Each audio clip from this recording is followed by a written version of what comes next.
Sometimes you just need to take the slips out and bowl defensively. And you also need to be careful with your computer's defense as well. If you need a VPN, go Nord. NordVPN.com/Kimber to get a 2-year contract with a discount, plus 4 extra months and gifts in some markets. It's completely risk-free with Nord's 30-day money-back guarantee. The link is in the show notes. So put in some dot balls and turn them into maidens via NordVPN.com/Kimber.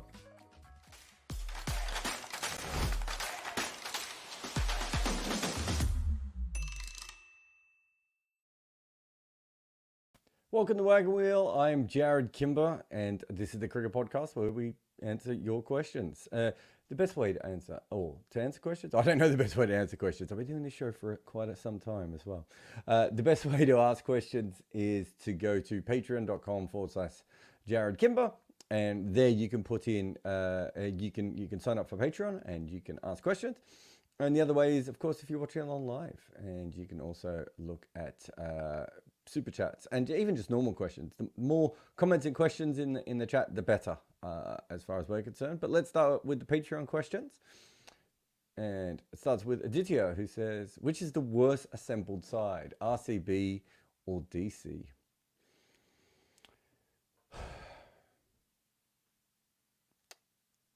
I would have to go through what...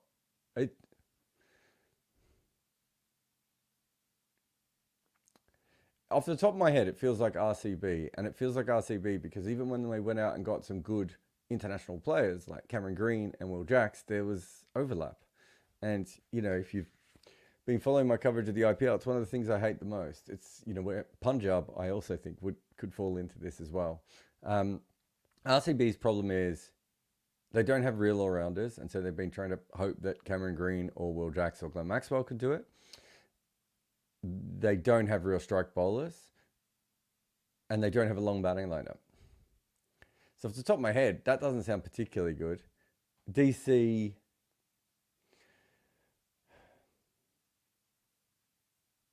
not much better though, is it?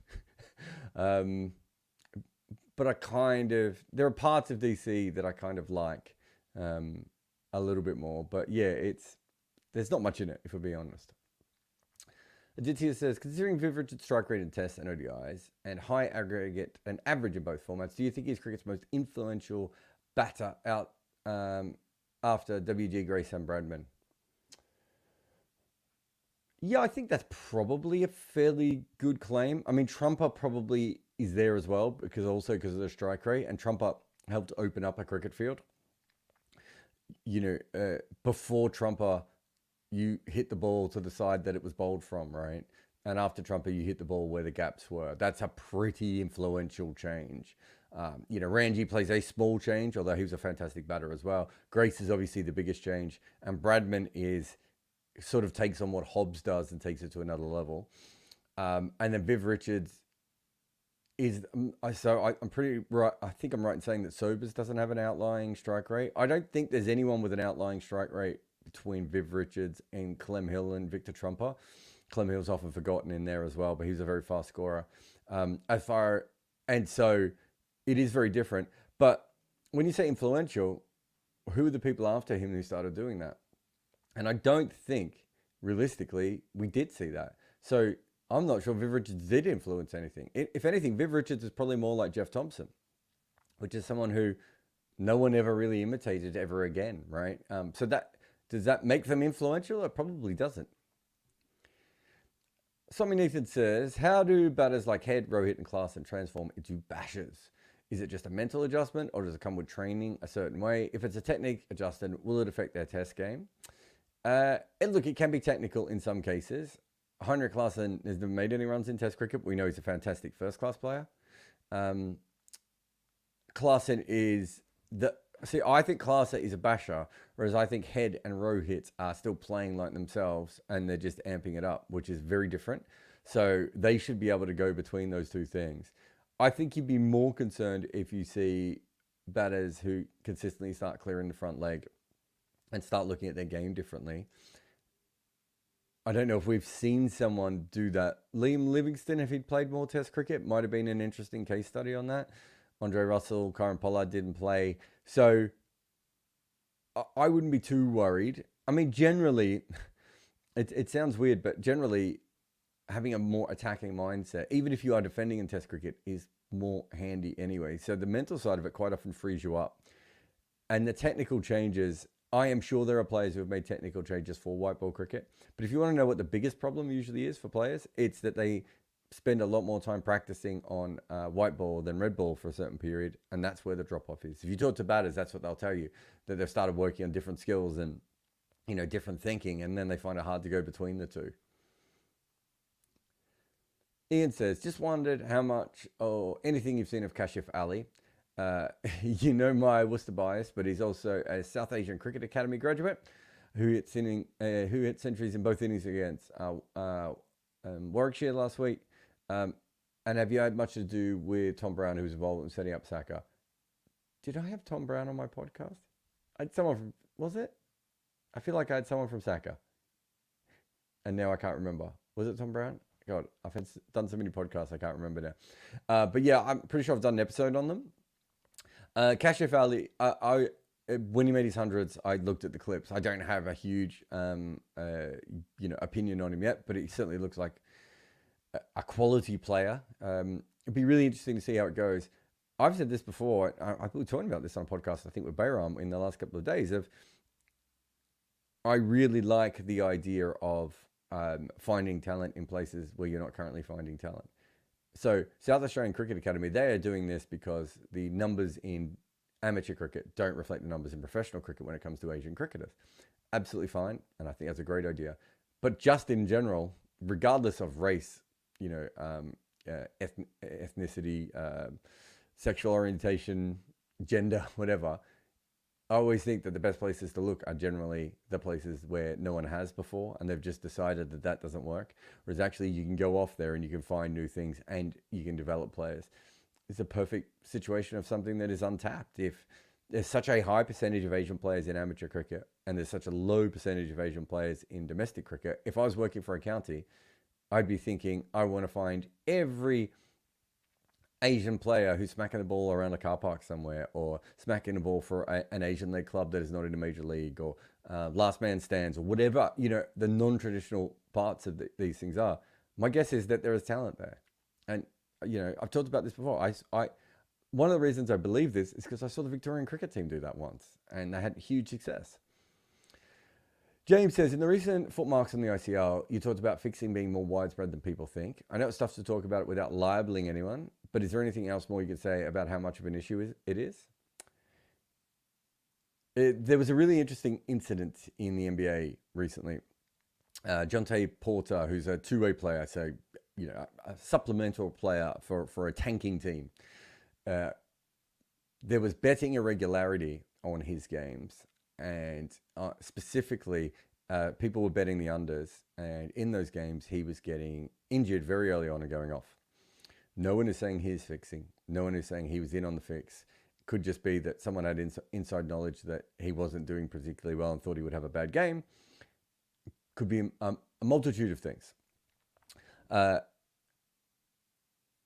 the NBA, who are very, very worried about betting, they've had their own betting scandal with the refs.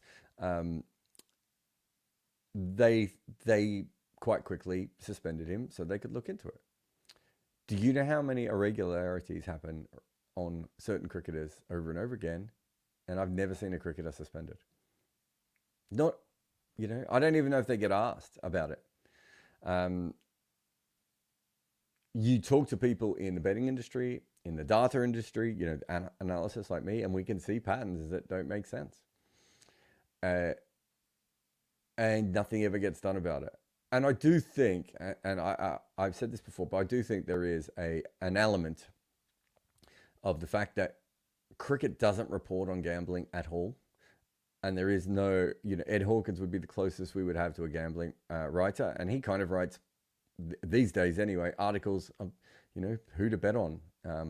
There really isn't anyone talking about the gambling industry, which is one reason I've been so interested in it recently.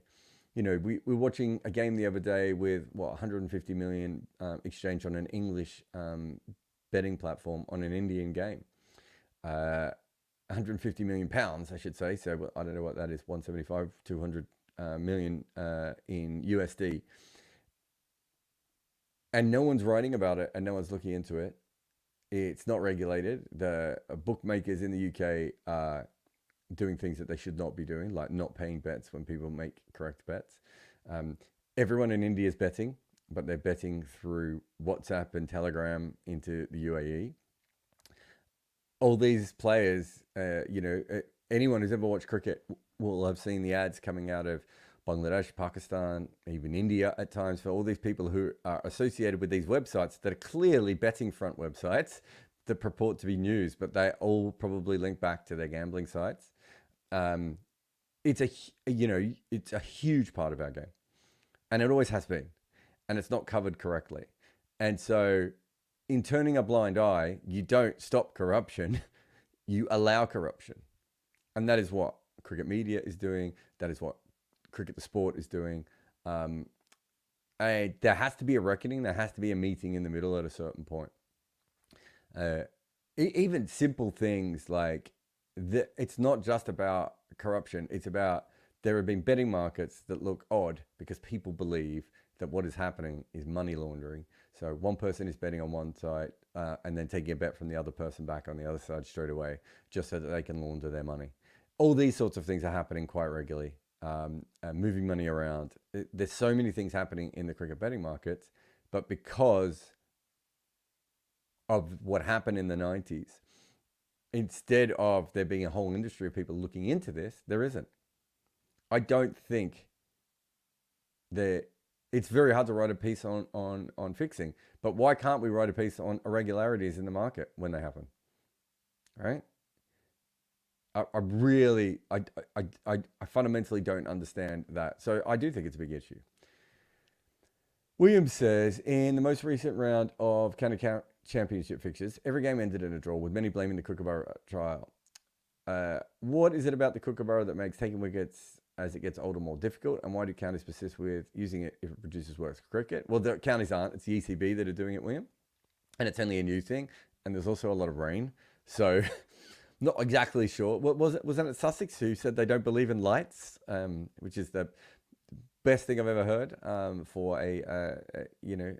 what is quite clearly it was going to cost them too much money. Kookaburra balls don't have the same kind of lacquer. They're not made in the same kind of way as Dukes. They get soft quicker. They're not hand sewn in the same way. So there's a few very big differences. They are, to be fair, way better than they've ever been. I would say the last couple of years, since they reinforced the seam with plastic, I would say Kookaburra balls are as good as they have ever been, but I still think a Dukes is a better cricket ball. If you're trying to produce international cricketers, though, just using Dukes probably doesn't make sense, because you're only going to use them at home and you're going to use them in West Indies. The vast majority of cricket uses Kookaburra, so there should be a healthy amount of Kookaburra used by English cricketers. I think that makes sense. I still think you keep the Dukes. Obviously, you're still going to be playing with that at home. I don't have an issue with that. But yeah, I do think there should, you have to be smart about this. You have to prepare your cricketers the right way. Satchmo says, would you include a spinner in an all-time West Indies 11 to play a series in Australia, or just have 4 quicks plus sobers to bowl spin? Well, you got Viv as well.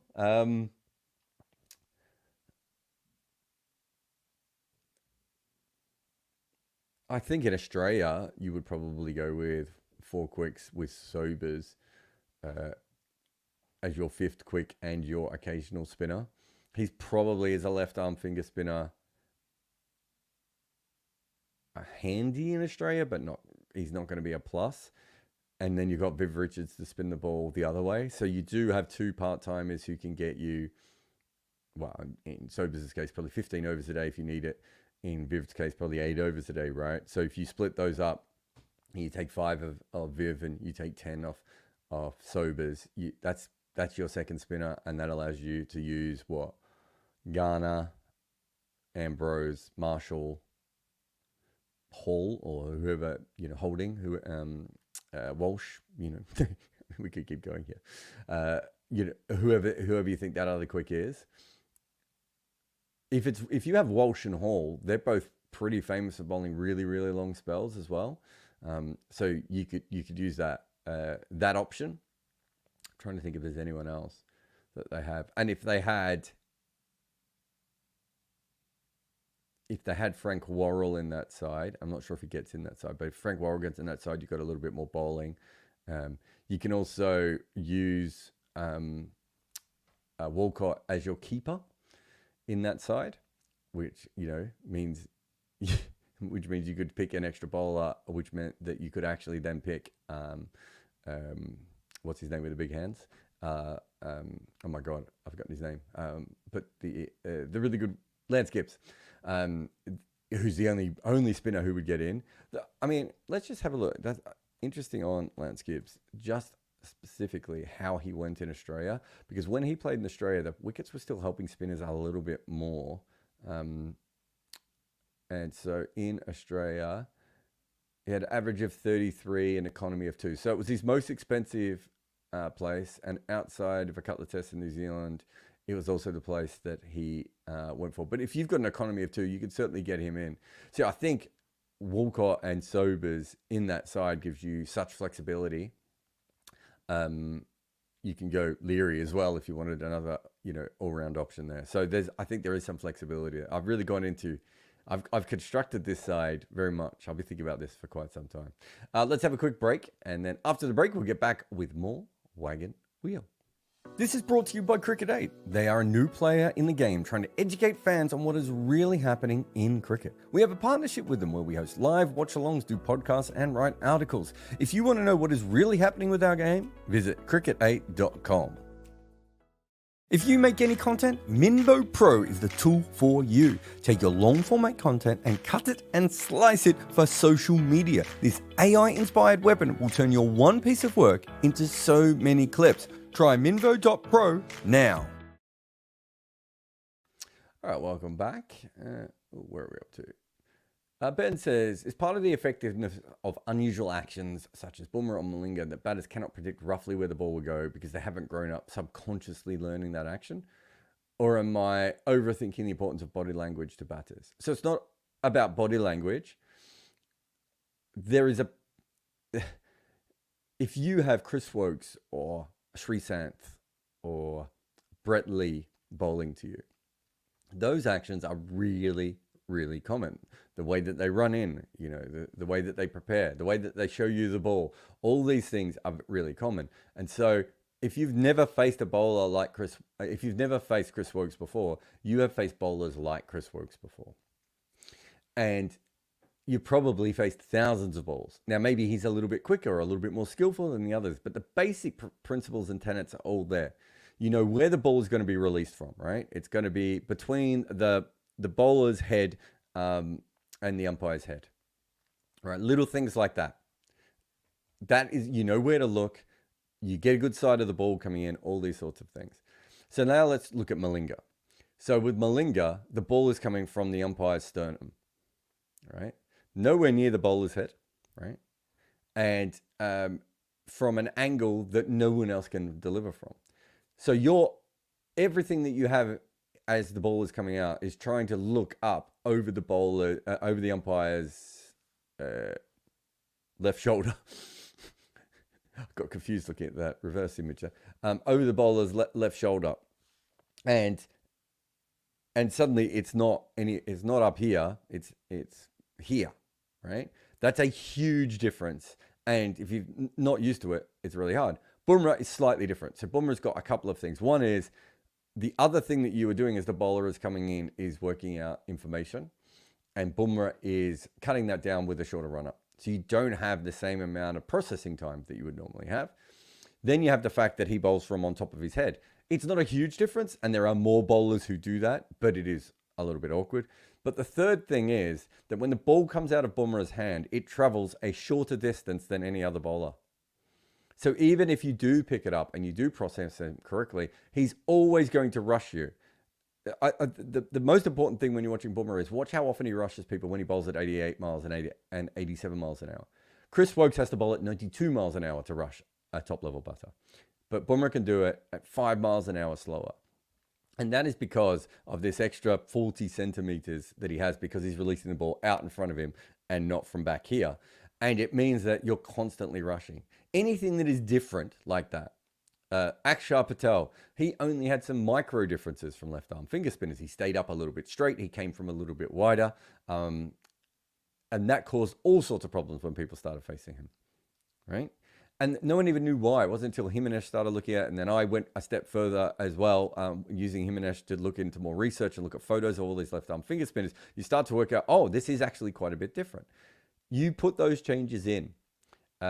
Bowlers who run in holding the ball in their left hand, covering the ball for reverse swing. Like realistically, from a technical point of view, bowlers should never be showing the ball to batters. Right? And it's really hard, but that is probably where the future is going to be. You want to keep that information as long as possible. So all those things are really, really important, and they play a big part. Bowlers who bowl wide, I think, is it Scott Boland? I might have done a video on once, who bowls, doesn't look like he's coming that wide on the crease, but delivers from quite wide, which means that there's an angle coming in that you're not expecting based on the way, on the position in his crease. All those things really do matter quite a lot, and Bumrah is actually another one like that. Vika says, do you think India should pick DK specifically when Hardik and Jadeja are not striking well? Because Pant and Sanju can't play as a finisher.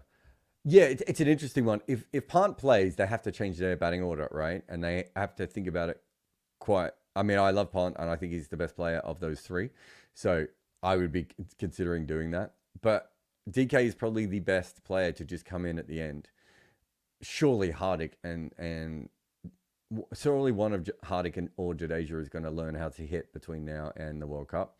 I could be wrong. Jadeja he's been in a funk for a little while, and Hardik, since he's become an anchor, and he doesn't look fit to me at the moment, and obviously he has confidence issues and everything else. But I have no problem with Dinesh Karthik. If you go back to the last World Cup, I said he failed, but he failed under, I was going to say unique circumstances, but he had a run out, I think. He had an early dismissal. Both of those are fairly common when you come in at the death. And people remember that he didn't make any runs, but there are lots of number sixes and number sevens over a small sample size that don't make runs. So I have no issue with him playing in his current form. But it's not about Dinesh Karthik. It really is about how you are structuring that whole side. Vika says, I'm surprised that the IPL scoreboard aren't getting much views. Do you think it's because by the time you record, it's very late in India? It is very late in India. There's not much we can do about that. The game's finished very late. I think that plays a small part. We've never got masses of numbers for IPL coverage. We get really consistent numbers for IPL coverage. It's very rare that any of our videos don't work, but it's very rare that any of them pop. And I think the main reason is you're not interested in every single team. I think there's a small percentage of people who are interested in every single team, which is actually a really healthy thing. And most people are interested in their team. That might change as the league gets older and develops a little bit more. So I think that's an element of it. It's not like an Indian match, so we don't get that kind of stuff. But the other thing is that T20 cricket is a lot more disposable. So we just had a very big. Our biggest World Cup so far has been the 50-over World Cup, right? We've done T20 World Cups, and we did okay, but they weren't magnificent. We've done World Test Championships, and they've been absolutely fantastic. We've done Series Without India, and they've been absolutely fantastic. But the majority of our stuff that works is, the 50-over World Cup and the Test matches. And I think the difference is that the narrative sticks around for longer. The end of a one-day game, people are more interested in how that happened and why that happened. So they come back to us. At the end of a T20 game, they go on to the next story. Now, where it goes the other way is that sort of more data-led piece, and the more, I can explain to you how people score. And what else do we have? Oh, we had the one yesterday about the Sunrisers score, and I've got one about Sudharshan coming up, and those sorts of pieces. But they are really interested. But it's a small army of people that get interested in that. When you come to the scoreboard, it's on late at night. By that time, the narrative is usually moved to the next game. But there's a really dedicated audience to it. And the other thing is that the numbers of hits are really impressive. Our average view on this channel is 15 minutes, right? There aren't many channels in the world that can boast that. So we are not looking on this particular channel for a huge amount of hits. What we are looking for on this channel is incredible engagement, because those are the two most important things. We think over time, this channel's only, 7-8 months old?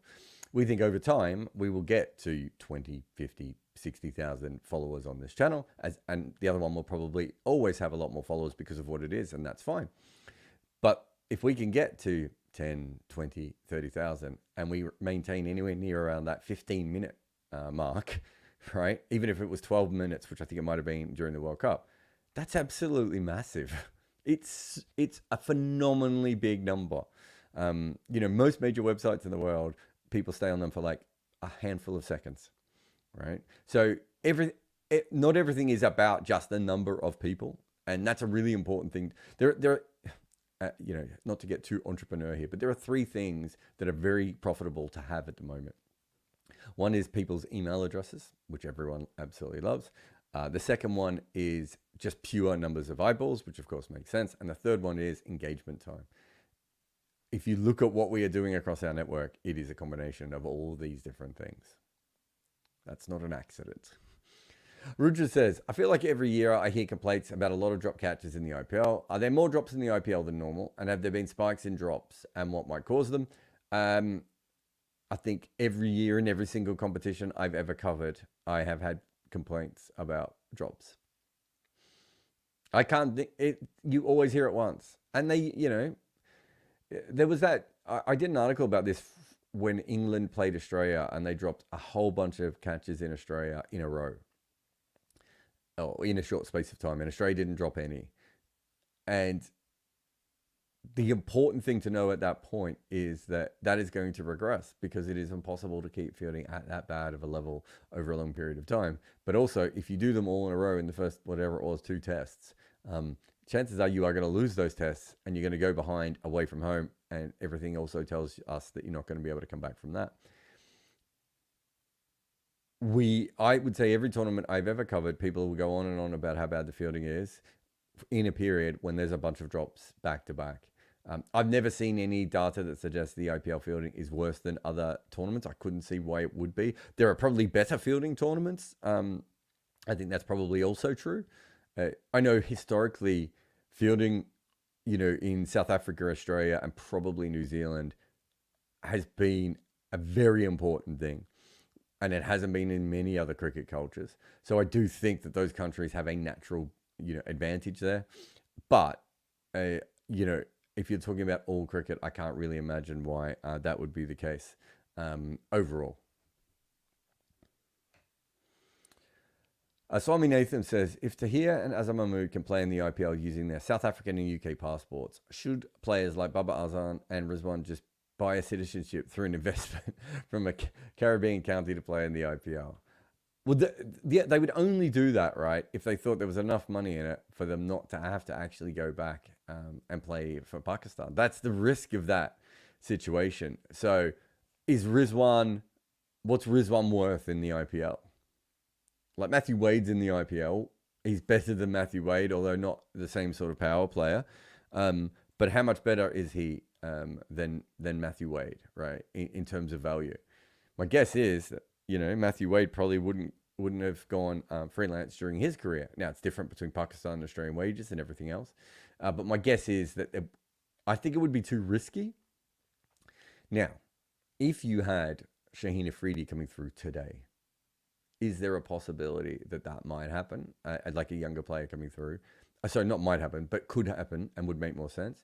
Yeah, I can kind of see that, but I don't see it as much with a player like this. And also, they would still have to be accepted. And would they be accepted straight away? Like, it's a really risky proposition. It's an interesting one.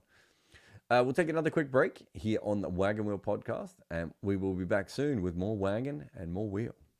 If you need a VPN, go Nord. Use nordvpn.com/Kimber to get a 2-year contract with a discount, plus 4 extra months, plus gifts in some markets. It's completely risk-free with Nord's 30-day money-back guarantee. The link is in the show notes. Protect your computer like a blocker protects the stumps with NordVPN today. Celebrate your cricket heroes with Bodyline t-shirts. Explore their player-inspired tees, featuring legends like Sachin Tendulkar, Brian Lara, and Viv Richards. They also have team-inspired designs and options for hardcore cricket nerds. Their collection is a must-have for the true cricket enthusiast. All right, welcome back. Thanks to everyone in the YouTube. I got Maiko here, Naveen, Raul, Keshuv is in here again, AB John Harrison, and AZN Frat Boy. I like that. Bloody Bugger says, what would happen if the follow-on was made mandatory? Bowlers would sue. Like, if you did it right now, that's what would happen. Bowlers would sue because you're making bowlers do a lot more work in a short space of time without any rest. They would get injured a lot more and they would sue. So there's that. You would also get a lot more wins for the team who has to follow on. There are some... I've always thought, and this is before 2001, I always thought that the follow-on was done too automatically and that it didn't make a lot of sense because there are some times when the conditions are in your favor or you are so much better than the opposition where you just think, we might as well follow on here to end the game early so we can have a couple of days off. Mostly, though, test match players are pretty good, and if they've failed once, the chance of them failing again in the second innings is pretty low unless the conditions are massively in your favor as a bowling team. Thirdly, why would you want to tire your bowlers out for that when everyone could have a bit of a knock around in the next innings and go that way? But what I love about the follow-on is it does allow you to get results in games that you wouldn't always get results in. It's a fascinating thing of like twisting the order of a game. There aren't that many sports that allow for that kind of movement. And it's a little bit like the what's the best way of putting it? It's a little bit like the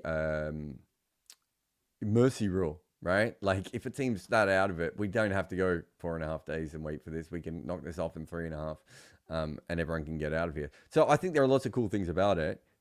But with test matches being jammed into small windows, you cannot make it mandatory. And I just don't think that would be fair to any of the bowlers involved.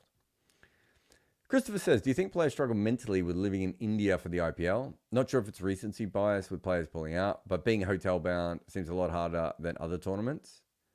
No, I think hotel bound is really hard for all tournaments. I think the issue, Pakistan is the one that I hear the most complaints about, and probably Bangladesh. The problem with India can be the fame in some cases. Especially, if you're, there's so many people, and if they all notice you at once, that can be an issue. I would say that Pakistan is probably the worst because it's really hard for a player to leave the hotel. I'm not even sure if in some tours and leagues you're allowed to. Bangladesh, I've got memory of I reckon it was the England team left the hotel and it caused a huge, and not even that team, like 3 guys left the hotel. Might have been Gareth Batty, Stuart Broad, and might have been Jimmy. I can't remember who the third one was. And it caused all sorts of security issues and whatever. And then they were all, jammed back into the hotel. India's a little bit more flexible, and the players can go out. I've met up with players outside of hotels and everything. So I don't think it's that. It is more intense than those other leagues. It is so big and so famous and so talked about that it is a lot more intense in that way. But I don't think it's more intense from a staying in a hotel point of view. GD says, thoughts on the recently concluded USA-Canada T20I series? USA won that quite comfortably, and they picked the best players that were available to them, which is part of the reason that Major League Cricket, exists, is the idea that we will bring players over and they will qualify for the USA and they will get better and they will help the local players get better. I know there was a lot of issues within USA Cricket of not wanting to go down this path. Especially before a World Cup, it makes a lot of sense to do this. But as I've said before, like the history of cricket is go through the original English and South African and Australian teams. There's a lot of English dudes in those teams, and we just ignore that now. That didn't happen, right? It's always happened in cricket, and you have had teams like India and Papua New Guinea and that have been a little bit different at times. But cricket develops in different ways in different places, and Corey Anderson is married to an American woman and has lived there for a very long time. I have absolutely no problem with him playing and some of those other players playing as well. And apparently picking those players makes a big difference to the results. If I've got the results right, I think it was 4-0, wasn't it? I think that's right. GD says, how do you think the new New York City pop-up stadium will perform? Who, as in company consultants, etc., is in charge of the pitch preparation? I would assume the ICC, because they've been in charge of the last few World Cups, so it would be the same. Will it be a single pitch or a few drop-in pitches? It would probably only be 1 or 2 at most. Will it be an extremely flat surface or one that is worn out and unpredictable towards the end? I was going unpredictable because we have no idea. I think the pop-up stadium will be fine. I worry about the ticket sales and everything else, and I think USA Cricket is in disarray when it comes to their governance at the moment. I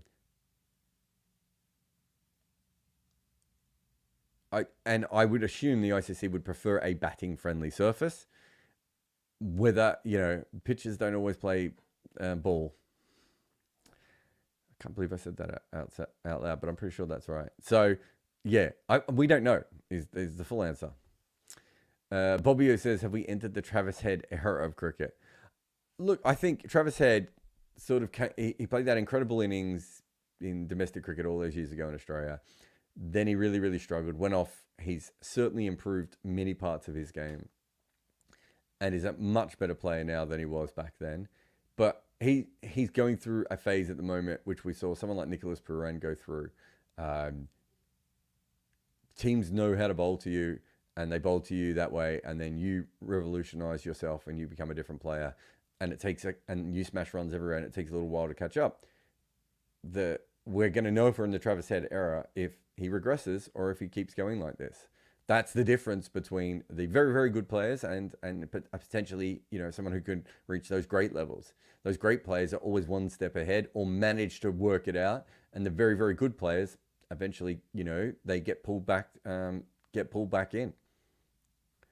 James says, following on from my question about Archie Jackson, if you could pick one player to have a 50-plus Test career out of Jackson, Jack Iverson, or Eddie Gilbert, who would you pick? Eddie Gilbert would be interesting because he bowled like Lasif Malinga or Fidel Edwards, or like a combination between, but very similar kind of action. And I would have thought in that point of cricket before the front foot no ball law, that would be even more dangerous. So I'd certainly love to see him. Plus, he was an Indigenous player who was treated horrendously by, Australia as a cricketer and not as a cricketer. I think he had to get permission from his reservation to leave in order to play cricket. Like, what are we talking about here? And obviously the way he died was very, very sad. Jack Iverson was the original mystery spinner. I suppose you could say Bosey was because of the wrong end, but Jack Iverson was the one that sort of changed everything. And he was the first one we kind of referred to as a mystery spinner. Would have been fascinating to see how long he could stay ahead of the game and whether he was the real deal. And Archie Jackson was fantastic. I would probably, from a cricket point of view, I would say Jack Iverson, and from a human point of view, I would say Eddie Gilbert. And James says, as a follow-up to the discussion about Kevin Peterson's clashes with and the eventual exit from the English squad. By the way, baseball has a term for these players, clubhouse cancer. Well, every sport has a play. There's a whole book in New Zealand about, players like this.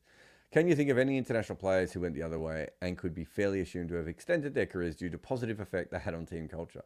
Yeah, tons. I mean, Ajinkya Rahane was there in part because of his leadership, his fielding, his common sense. And New Zealand have had heaps of those players where if you'd ask a New Zealand player on a moment of clarity if they thought that player was international quality, they would be not sure. But they would say, but here's what this person did, and this is why they're important. And there are players who stick around because they get along well with the team. It's not a surprise that people like Dean Jones and Kevin Peterson, their careers kind of ended the way that they did. And then there are other players who stick around a lot longer who probably aren't quite at their level of talent, right? That's the same in any workplace that you've ever come across. Some of these are intangibles. What does Ajinkya Rahane's leadership give India? Right, that's a hard one to work out.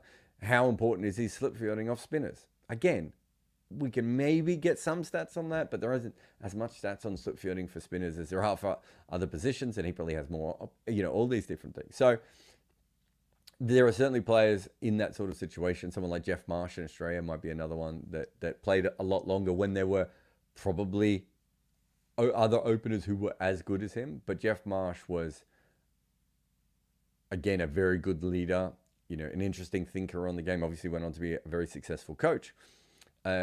Those sorts of things matter as well.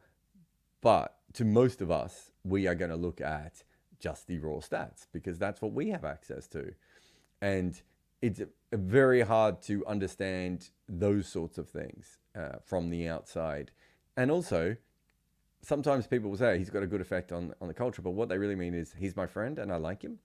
So, those sorts of things are really, really tricky, and it never gets particularly easy. All right, let's have another quick break. When we come back, we'll do the super chats and any other comments I can find in the room. I'm Jarrod Kimber, and this is The Wagon Wheel. Good Areas is our other YouTube channel, and twice a week it covers the great cricket stories from today and from 200 years ago, like how a late 1800s blogger decided which games were tests, and that actually stuck. Also, why Ishant Sharma was one of the biggest comebacks we'd ever seen in our sport, and whether captaincy affects batting. For all of this and more, go to Good Areas twice a week.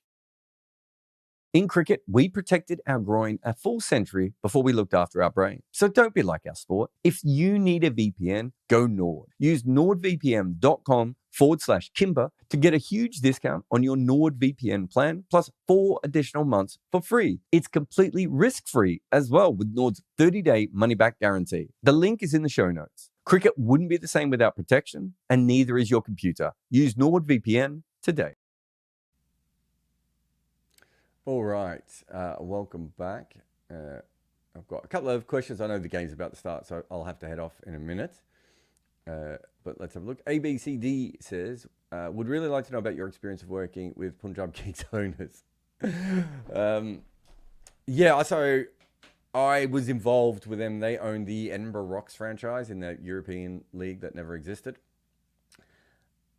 They came up with several suggestions that just didn't make any sense. They had very specific rules of what they wanted that, again, didn't have a lot of common sense involved with them. I don't think it was the entire ownership. I think there was a split, but it wasn't really made clear to me other than they kept mentioning it to me. So I don't even know. Like, it could have been like one partial owner. But yeah, they wanted old finished Indian players ahead of really good international players. They didn't want Pakistani players, which is fine. I think that's normal. They pushed a lot of agendas. I don't think, I've worked with a lot of owners, and it's the same thing. An owner wants something out of their ownership, and it might sound weird, but they want to win, but they kind of don't want to win in the same way people on the playing side want to win. The best owner is someone who brings their knowledge to it, but actually gets the experts to do it and then holds them to a certain standard and is diligent. I've never worked with an ownership group like that. So I can't really help. Avanav says, more dominant away Ashes, Warne 2005 or Smith 2019? I mean, generally you would go with the bowler. That Smith 2019 was pretty fantastic, but Avanav and those sorts of things, I'm generally going to go with the bowler, I think. So I'll go with Warne. Lenny says, do you think Aussie Test batting lineup of Uzi, Smith and Marnus going through lean patch will affect Australia's chance in upcoming Border Gavaskar? Do you see any new batters being called up in the playing 11? Yeah, I mean, they lost to West Indies at home. Of course they're going to have problems with Mohammad Shami and Jasprit Bumrah and Ashwin and Jadeja and whoever else bowls against them. I thought they struggled against Pakistan at times. I don't think at the moment they're the most consistent team. They're like a slightly better version of South Africa in that they're so good at bowling that they're always dangerous, but their batting is a little bit weaker. But it's that middle bit that is quite transformative, right? We saw the Cameron Green innings in New Zealand. We know what Head and Mitchell Marsh can do as well. So there are there are other options available to them that can sort of take you down. But yeah, that the top three, I mean, Usman, I'm less worried about because he's made so many runs. Marnus feels like people have worked out how to bowl to him a little bit better, and Smith has to work out a new job. So, I mean, that should be an issue for them. Pass says, last night's question. I have a problem with players like Hardik so blatantly trying to get paid more. Players like Bumrah could easily feel undone. This could fundamentally destroy the league. Bumrah isn't getting paid 7 crore. There's no Indian player that's a star that is getting paid what it says on the tin. There is no major international player who's getting paid what it says on the tin. And I've been told that by Indian and international players. When I talk about how much this person, it doesn't matter. There was a couple of years ago, Karen Pollard took a pay cut. And I was like, what? Why would you pay him less? I don't think Karen Pollard got less money. So when you look at stuff like that, it's, yeah, no. I don't know what the extra payments are. I had one major player tell me that in some cases it's double what your money is. In some cases it can be even more than that. But if the fact that we haven't had a salary cap issue in the IPL so far, again, tells me that the sport isn't covered particularly well. Because I know for a fact that teams aren't keeping to the salary cap. Well, certain teams, right? I think there are other teams who probably don't pay all that much. And there's also because the contracts and everything else isn't very known, there are ways of paying players outside of their contract. So, for instance, you can pay a player an ambassador fee for outside of, and I don't know if this is the case in the IPL, but I know this for a fact in the CPL because I went through the rules with a fine tooth comb. I can give Karen Pollard 20 grand a year to play for a CPL team, and I can give him 200 grand a year to be an ambassador for my team in the other 10 months of the year, and it doesn't count towards my salary cap. I think I'm one of the few people who've ever written about salary caps in cricket as well. When I talked about the Big Bash one, there's some, and the Big Bash was doing dodgy stuff as well. So there's certainly some stuff going on. Shrikant says Underwood versus Batty, contrasting bowling ideologies. Batty bowled on turners more often. Underwood bowled more often on rain-affected pitches. Yeah, very, very different kinds of bowlers, and they both don't exist anymore, which I find very, very fascinating. Underwood is probably the last of the wet weather pitches bowlers because wickets got covered after that, and so Underwood didn't have any reason to do that. What we do know about Underwood, though, was that he was fantastic in Australia,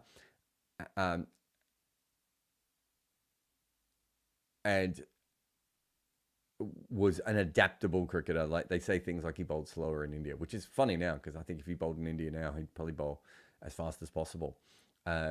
So I do think he was a very adaptable cricketer, the way that he went about it. Batty was incredibly slow. I think Batty was on the slower end for his era. I think if Batty bowled now, it would look like a club cricketer bowling at the pace. If you go back and have a look at the clips of Batty, it's like, why they're not running down and hitting him for 6 every ball is what you would be thinking. And they didn't. And so that's why he could bowl the way that he did. Batty's the best fourth innings bowler we've ever seen. Batty was very good at adapting to different situations as well. I'd have to go through his full record. I would think that Batty would be more use to you because he didn't need the conditions to be wet in order. Although they're both really good bowlers. Batty's certainly the better one to watch and probably the more interesting one. Underwood might have been slightly better. I'd have to go through all the figures though, really, really deep. Because I think it's a really interesting question. The one thing I would say is I think Underwood would be a really interesting bowler today. Forget limited overs, although I think he'd be interesting in limited overs. But because he did bowl faster, and that's become more in vogue, I wonder what's... And because, of the way he bowled, I wonder if he'd be really good on Indian and UAE wickets these days, for instance. Whereas I think Bisham Batty would really struggle these days in the same way that even someone like Shane Warne would, just because the slower bowlers just don't have, people just don't stand in their crease and play them in the same way that they used to. It's not to say that Bishop, Batty and Warne would be terrible now. It's just that the game has evolved beyond some of their skills. They would still be great because of the way they think about the game and the revolutions and everything else. But I think Underwood's game translates a lot better to modern cricket. But yeah, I would have to go through their records for hours, Ricard, to be able to tell you that one. Hypercore says the ICC are using Adelaide Oval's Damien Howe. Yeah, so he did a lot in... he's done a lot of stuff with the ICC, and so he's working with New York. And there's an article on Cricket Australia's website. Hypercast always with the facts. William says, does the Kookaburra also struggle in damp conditions in Australia? Even Boland looked toothless with it. Or are county cricket bowlers just too reliant on the Dukes? Oh, I would assume that Kookaburra haven't made a great ball for these conditions either, whereas the Dukes is aimed towards these conditions. So I think that would be part of it. But I wouldn't take just a handful of matches, as everything. But yeah, you're talking about the difference between a ball that is specifically made for these conditions and another ball that's being brought across. It does get soft. So maybe if it is damp, that doesn't react as well.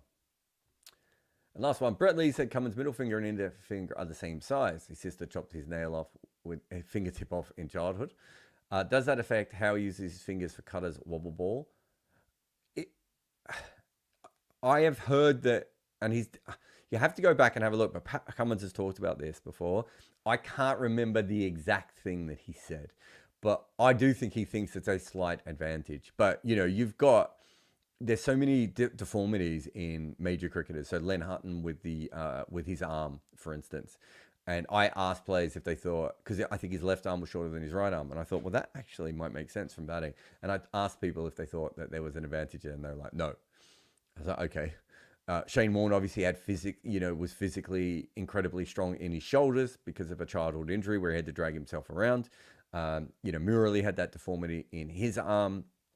Jofra and Bumrah both have, double flex on their elbows. Was it Glenn McGrath had the wrist that went all the way back? Was it McGrath or something? There was a quick in that era that had the wrist that went all the way back that could snap forward further. All these different things can play a part, in a very small way of helping you find a new method that is slightly different. I can't see how it would help Cummins' cutter because of the way you hold that ball. That shouldn't help it. Wobble ball might be a more interesting one, I would have thought. But I don't know. I would have to talk to Pat Cummins or Jimmy Anderson, like one of the world's leading experts, and say to Jimmy Anderson, do you mind if we cut your finger off for a minute so we could see if this affects it? Anyway, that's the end of the Wagon Wheel podcast here today. Thank you to everyone in the chat for coming in live. We got who we got here? Creator. Farhad is in there as well. But big thanks to everyone else for coming in the chat and being involved. And for everyone who listens online, remember to go over to goodareas.co, our website, which has links to all of our videos and podcasts, but also we put up all of our articles there, and you can sign up to your email as well. We have an article. I'll say that again. We have a video coming out on Raidu very shortly, a player I've always been fascinated with. And also we just put one up about the Sunrisers almost making 300. So head over to all that. And there's a good couple of podcasts coming up. There's one with the head coach of the Cambodian women's team, and then another one about the French Ghost Leagues with one of the players and the journalist involved in that. So head over there and that will be great. But I am Jarrod Kimber, and this is the Wagon Wheel, and I will see you again very, very shortly. Remember that cricket is a funny game. 100 years before we protected our head, players looked after their groins. So don't be as stupid as old cricketers. Protect your computer now. NordVPN is the protection I use when facing cyber short balls or when rights issues try to dismiss me. Geo-block so you can watch all the cricket you want. Grab your NordVPN deal by going to nordvpn.com/Kimber. Support us on Patreon. Join for exclusive perks like AMAs, live calls with me, and a vibrant Discord community. Enjoy ad-free content, early podcast episodes, and access to my emailer. Plus behind-the-scenes stuff. We've built our channel on Patreon support, so a huge thanks to everyone who has helped.